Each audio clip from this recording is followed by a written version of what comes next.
राजकुमार अजय अपने एक सैनिक के साथ घने जंगल में खड़ा था। चारों ओर सन्नाटा था और हवा में रहस्यमय ठंडक घुली हुई थी। आहा, आज तो पूरा दिन जंगल में इसी तरह शिकार की तलाश में बीत गया, लेकिन एक भी मनपसंद शिकार नहीं मिला। सिपाही, अब हम जंगल की गहराई में जाएंगे, वहीं जाकर असली शिकार मिलेगा। चलो। लेकिन राजकुमार, जंगल की गहराई में जाना मना है। क्या आपको नहीं पता? वह एक रहस्यमयी जंगल है। बरसों से जो भी वहां गया है राजकुमार, वह कभी वापस ही नहीं आया। मैं तो कहता हूँ कि हमें यहाँ से लौट जाना चाहिए। बकवास मत करो। क्या तुम हमें डरपोक समझते हो? क्या मैं जंगल की गहराई में नहीं जाऊंगा? जब तक मनपसंद शिकार नहीं मिलता मैं वापस नहीं आऊंगा, समझे? मैं कायर नहीं हूँ, मैं राजकुमार अजय हूँ, समझ गए? चलो। राजकुमार मेरा परिवार है और मैं उसका इकलौता सहारा हूँ। मैं अपनी जान को खतरे में नहीं डाल सकता। मुझे पता नहीं था कि तुम इतने कायर हो। मेरी आंखों के सामने से दूर हो जाओ, इससे पहले कि मैं गुस्से में कोई कठोर कदम उठा बैठूं। जाओ, यहाँ से जाओ।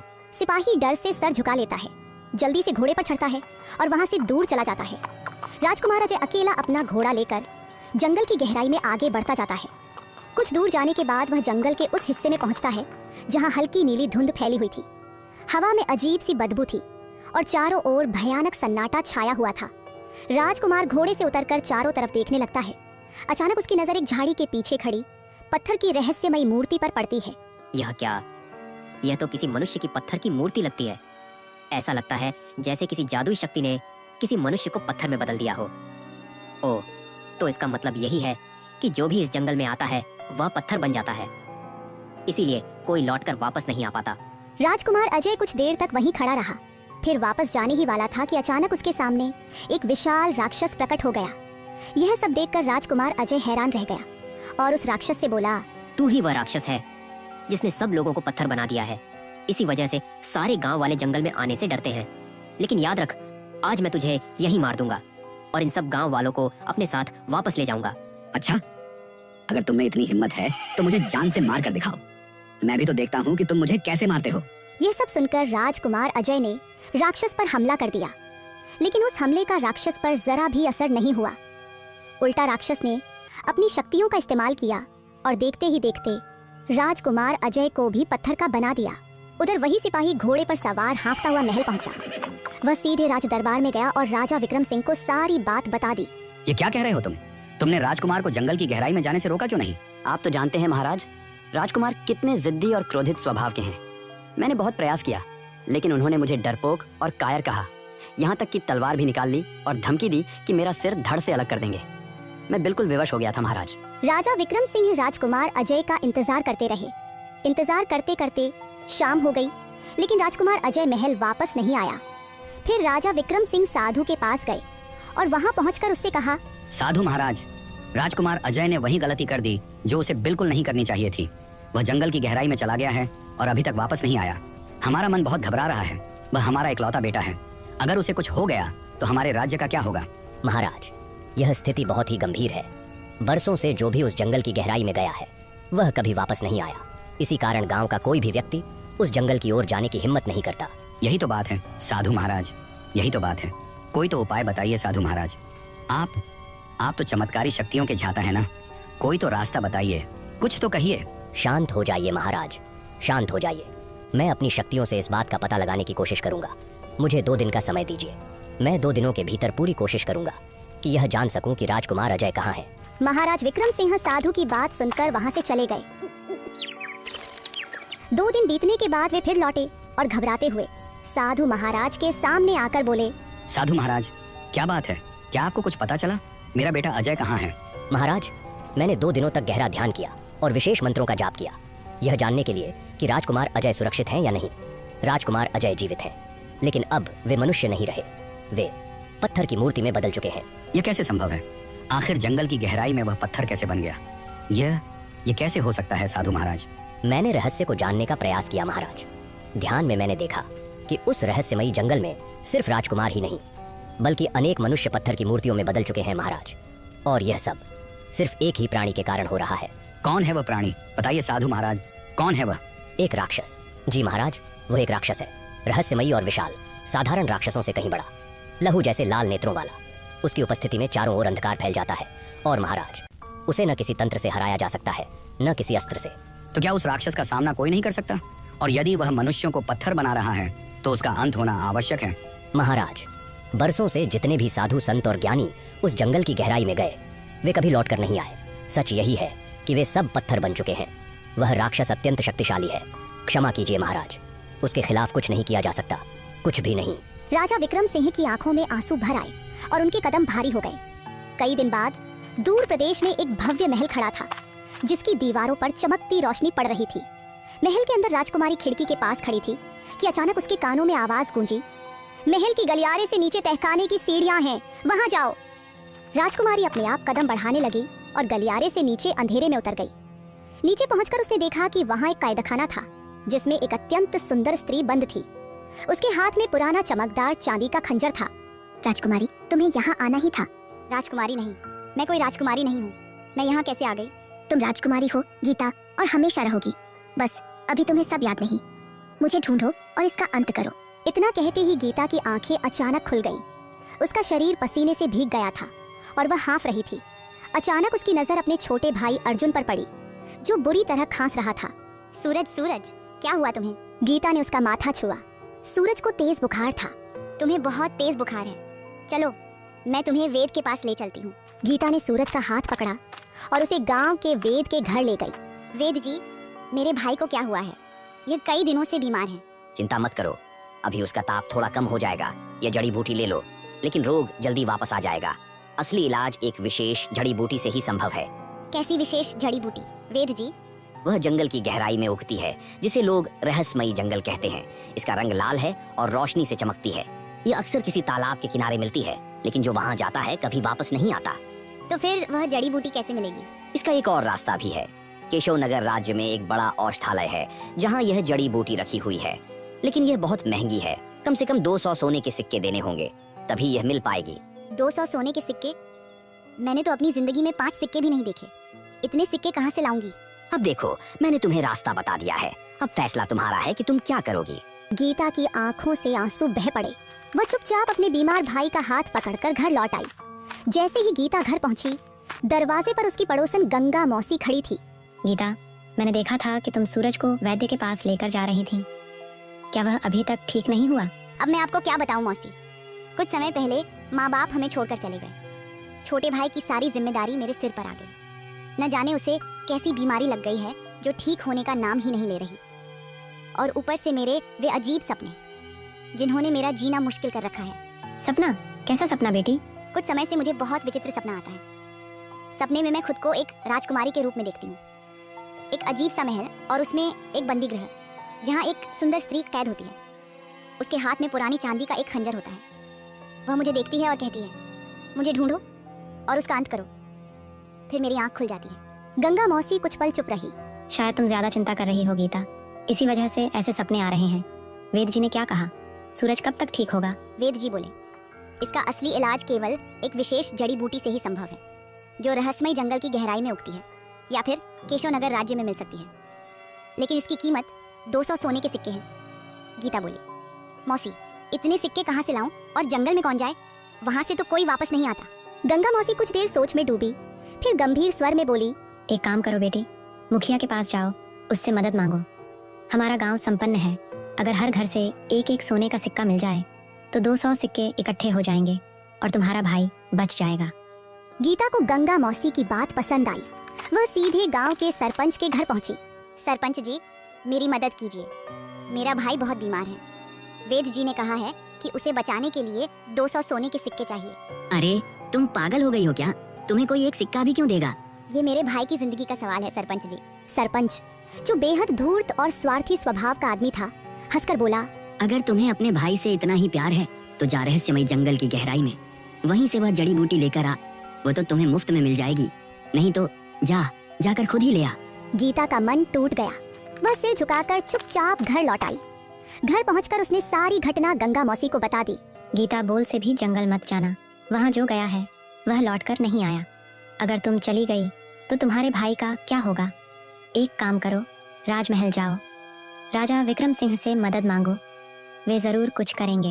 अगली सुबह गीता महल पहुंची। राजा विक्रम सिंह दरबार में गहरी सोच में बैठे थे। गीता सारी घटना बताते हुए बोली, महाराज, मेरे भाई की जान पर बनी हुई है। कृपा करके मेरी सहायता कीजिए। अरे दूर हट जाओ यहाँ से, चली जाओ यहाँ से। हमारा बेटा अजय उस जंगल में गया और वापस नहीं आया। हम पहले ही परेशान हैं, अभी हम किसी की मदद नहीं कर सकते। जाओ यहाँ से जाओ। राजा के शब्द सुनकर गीता की आंखों से आंसू छलक पड़े। पहरेदारों ने उसे दरबार से बाहर निकाल दिया। गीता घर लौट आई और सूरज बुरी तरह खांस रहा था। चिंता मत करो मेरे छोटे भाई, तुम्हारी बहन तुम्हें बचाकर ही दम लेगी, चाहे मुझे अपनी जान क्यों ना देनी पड़े। वह जड़ी बूटी लेकर आऊंगी, अब किसी से कोई मदद नहीं मांगूंगी। दीदी आप जंगल मत जाओ, वहाँ से कोई वापस नहीं आता। दीदी आप जंगल मत जाना। डर मत सूरज, तेरी बहन को कुछ नहीं होगा, मुझे ऊपर वाले पर पूरा भरोसा है। अगली सुबह गीता अपने भाई का माथा छूती है और अकेली जंगल की ओर निकल पड़ती है। घंटों चलने के बाद गीता रहस्यमय जंगल की सीमा तक पहुंची। चारों ओर धुंध थी। अचानक उसके कानों में एक आवाज गूंजी, आगे मत बढ़ो वरना लौट नहीं पाओगी। गीता ने पीछे मुड़कर देखा। पैर के नीचे एक साधु बैठा था। आंखें बंद किए गीता उसके पास पहुंची। साधु महाराज। साधु ने धीरे धीरे आंखें खोली। गीता को देखते ही उसके चेहरे पर विस्मय फैल गया। आखिरकार तुम आ ही गई। तुम जंगल की गहराई में जा सकती हो और केवल तुम ही हो जो इसका अंत कर सकती हो। आप क्या कह रहे हैं? मैं कुछ समझ नहीं पा रही हूँ। क्या तुम्हें रात में अजीब सपने नहीं आते? क्या तुम खुद को एक राजकुमारी के रूप में नहीं देखती? क्या तुमने सपने में एक स्त्री को नहीं देखा जो बंदी गृह में कैद है, हाथ में चांदी का खंजर लिए? क्या उसकी आंखों में तड़प नहीं देखी तुमने? आप मेरे सपनों के बारे में इतना सब कैसे जानते हैं? क्योंकि तुम ही हो पातालोक की राजकुमारी जो केवल इसका अंत करने के लिए इस धरती पर जन्मी हो। आप क्या कह रहे हैं? मैं सच कह रहा हूँ बच्चे। मैं कोई आम साधु नहीं बल्कि पातालोक का नवाजी हूँ। सालों पहले मैं तुम्हारे ही महल का राजगुरु था। सालों से तुम्हारा ही इंतजार कर रहा था। आज नीति तुम्हें यहाँ ले आई है। फिर साधु ने मंत्र पढ़कर गीता को उसका पुराना समय दिखाया। पाताल लोक की रानी वनिशा अपने राजमहल में खड़ी थी। राजकुमारी गीता उनके पास खड़ी थी। तभी वहाँ महल का राजगुरु आ पहुँचा। महारानी, पाताल लोक पर संकट मंडरा रहा है। राक्षस वीरानस अपनी शक्ति बढ़ाने के लिए साधना कर रहा है। सुनने में आया है कि वह पाताल लोक और पृथ्वी लोक दोनों को अपने वश में करना चाहता है। उसकी यह मंशा कभी पूरी नहीं होगी राजगुरु। जब मेरी पुत्री गीता का जन्म हुआ था तब देवताओं ने दर्शन देकर कहा था कि राक्षस वीरानास का अंत राजकुमारी गीता के हाथों होगा, और वह भी पृथ्वी लोक पर। रानी वनिशा उठती है और अपने पास रखे एक चांदी के खंजर को उठाती है। यह वही खंजर है जो मुझे देवताओं ने दिया था। कहा था कि यही राक्षस का विनाश करेगा। महारानी, वह राक्षस अभी तक जीवित है, तो इसका अर्थ यह है कि उसे इस भविष्यवाणी का पता है। वह नीति को बदलने और उसे टालने की पूरी कोशिश करेगा। नीति को आज तक कोई नहीं टाल सका। वह चाहे जितनी शक्ति क्यों न रखता हो, उसका अंत मेरे ही हाथों होगा। उसी समय पाताल लोक के एक अंधेरे जंगल में राक्षस वीरानस ध्यान में लीन था। अचानक उसके चारों ओर काला धुआं उठने लगा और वह धुआं एक भयानक राक्षसी आत्मा के रूप में बदल गया। अपनी आंखें खोलो राक्षस वीरानास, मैं तुम्हारे सामने प्रकट हो चुका हूँ। स्वागत है राक्षसों के देवता, स्वागत है। अब मैं तुमसे जो भी मांगूंगा तुम्हें मुझे देना ही होगा। अच्छा फिर बोल तो क्या चाहता है? मेरी मृत्यु पाताल लोक की राजकुमारी गीता के हाथों लिखी है। मैं इसे नष्ट करना चाहता हूँ ताकि मेरी मृत्यु टल जाए। मूर्ख, मृत्यु को कोई नहीं टाल सकता, यह ब्रह्म का नियम है। कुछ और मांगो। तो सारी ताकत है तुझमें। तू राक्षसों का देवता कहलाता है और अपने भक्त की यह छोटी सी इच्छा भी पूरी नहीं कर सकता। जाओ, मुझे तुमसे किसी भी वरदान की जरूरत नहीं है। ठीक है, तुम्हें वरदान देता हूँ कि तुम राजकुमारी गीता को मारने में सफल होगे, पर याद रखना यदि तुम्हारी मृत्यु उसके हाथों लिखी है तो वह नीति कभी नहीं टलेगी। जब मैं उसे ही समाप्त कर दूंगा तो फिर मेरी मृत्यु कैसे होगी? राक्षसों का देवता काले धुएं में लीन हो गया और राक्षस वीरानस की आंखों में एक भयानक हंसी झलक उठी। अचानक महल का आकाश अंधकार में डूब गया। राक्षस वीरानस काले बादलों में लिपटा सिंहासन कक्ष में प्रकट हो गया। रानी वनेशा, राजकुमारी गीता और राजगुरु स्तब्ध रह गए। राक्षस वीरानस, तुमने अपने अंत को बुला लिया है। अंत मेरा नहीं रानी, अब तुम्हारी पुत्री का अंत होगा। अगर तुम वास्तव में शक्तिशाली हो तो सामने आओ, मैं एक कदम भी पीछे नहीं हटूंगी। सामना, तुम ही मेरी मृत्यु का कारण बनोगी, है ना?